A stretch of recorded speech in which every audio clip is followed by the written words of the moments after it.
प्रणाम साथियों, क्या आप जानते हैं कि माता शबरी, जिनका स्थान प्रमुख राम भक्तों में से एक है, वे पूर्व जन्म में एक रानी थीं? उनका नाम परमहिसी था। एक बार रानी परमहिसी और राजा दोनों कुंभ के मेले में गए थे। राजा का वहां एक शिविर था। एक दिन रानी को अपनी खिड़की से ऋषियों का एक समूह दिखाई दिया, जो हवन कर रहे थे और मंत्रों का उच्चारण कर रहे थे। रानी परमहिसी का मन भी उन ऋषियों के बीच बैठने का करने लगा। रानी ने राजा से आज्ञा मांगी, लेकिन राजा ने कहा कि आप रानी हैं, इस तरह आपको शोभा नहीं देता। आप उन ऋषियों के बीच नहीं जा सकती। परमहिसी रानी अपने कक्ष में जाकर रोने लगी। रात को रानी परमहिसी अपने कक्ष से निकलकर त्रिवेणी तट पर गईं। वहां उन्होंने गंगा मां से याचना की, हे माता, अगर मुझे दूसरा जन्म मिले तो मुझे रूपवान और रानी मत बनाना। अब आप मैं समाना चाहती हूँ। इतना कहकर रानी परमहिसी ने अपनी देह त्याग दी और जल समाधि ले ली। इसके बाद यह बात उस वक्त की है जब भगवान श्री राम का जन्म भी नहीं हुआ था। भील जाति के एक कबीले के मुखिया अज थे। अज के घर में एक कन्या का जन्म हुआ, जिसका नाम श्रमणा था। श्रमणा शबरी का ही दूसरा नाम है। शबरी की माता का नाम इंदुमती था। शबरी की जाति शबर थी, जो भील से संबंधित थी। शबरी बचपन में पक्षियों से अलौकिक बातें किया करती थी, जो सभी के लिए आश्चर्य का विषय था। धीरे धीरे शबरी बड़ी हुई, लेकिन उसकी कुछ हरकतें अज और इंदुमती की समझ से परे थी। समय रहते शबरी के माता पिता ने किसी ब्राह्मण से पूछा कि वह वैराग्य की बातें करती है। ब्राह्मण ने सलाह दी कि इसका विवाह करवा दो। राजा अज और भीलरानी इंदुमती ने शबरी के विवाह के लिए एक बाड़े में पशु पक्षियों को जमा कर दिया। फिर जब इंदुमती शबरी के बाल बना रही थी, तो शबरी ने पूछा कि माँ, हमारे बाड़े में इतने पशु पक्षी क्यों हैं?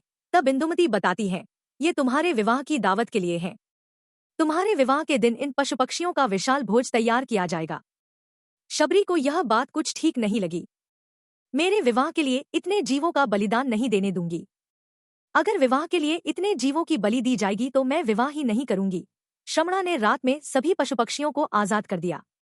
जब श्रमणा शबरी बाड़े के किवाड़ खोल रही थी, तो उसको किसी ने देख लिया। इस बात से शबरी डर गई। शबरी वहां से भाग निकली। शबरी भागते भागते ऋषिमुख पर्वत पर पहुंच गई, जहां 10,000 ऋषि रहते थे। इसके बावजूद शबरी कुछ दिनों तक छुपते हुए रोज सुबह ऋषियों के आश्रम में आने वाले पत्तों को साफ कर देती थी और हवन के लिए सूखी लकड़ियों का बंदोबस्त भी कर देती थी। बड़े ही भाव से शबरी संविधाओं से लकड़ियों को ऋषियों के हवन कुंड के पास रख देती थी। कुछ दिनों तक ऋषि समझ नहीं पाए कि कौन है जो उनके सारे नित्य के काम निपटा रहा है। कहीं कोई माया तो नहीं है। फिर जब ऋषियों ने अगले दिन सुबह जल्दी शबरी को देखा, तो उन्होंने शबरी को पकड़ लिया। ऋषियों ने शबरी से उसका परिचय पूछा, तो शबरी ने बताया कि वह एक भीलनी है। एक ऋषि मतंग ने शबरी को अपनी बेटी कहकर उसको एक कुटिया में शरण दी और सेवा करने को कहा। समय बीतता गया, मतंग ऋषि बूढ़े हो गए।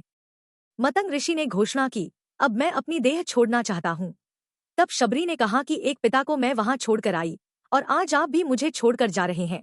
अब मैं किसके सहारे जिंदा रहूंगी? मतंग ऋषि ने कहा, बेटी, तुम्हारा ख्याल अब राम रखेंगे।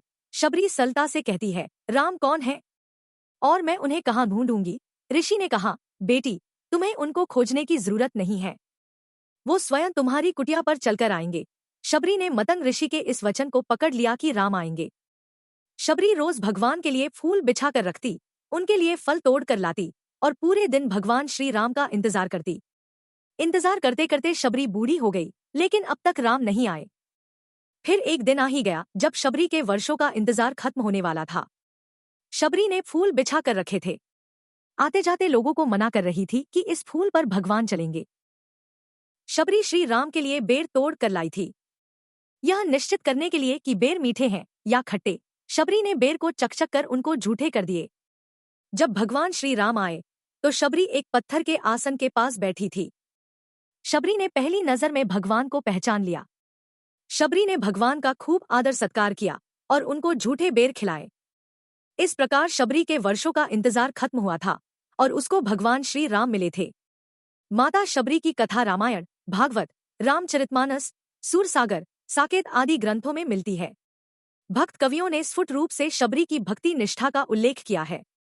अगर आपको यह प्रसंग पसंद आया है, तो कृपया इस वीडियो को शेयर करें, ताकि ये सनातन कथाएं आज की पीढ़ी तक भी पहुंचें। धन्यवाद।